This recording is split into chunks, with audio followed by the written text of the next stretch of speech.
واذكروني أذكركم واشكروا لي ولا تكفرون.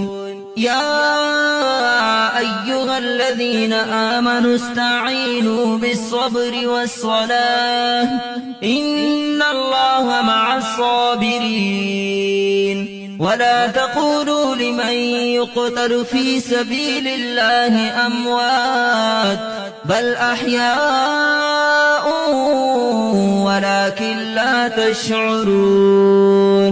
ولنبلونكم بشيء من الخوف والجوع ونقص من الأموال والأنفس والثمرات وبشر الصابرين الذين إذا أصابتهم مصيبة قالوا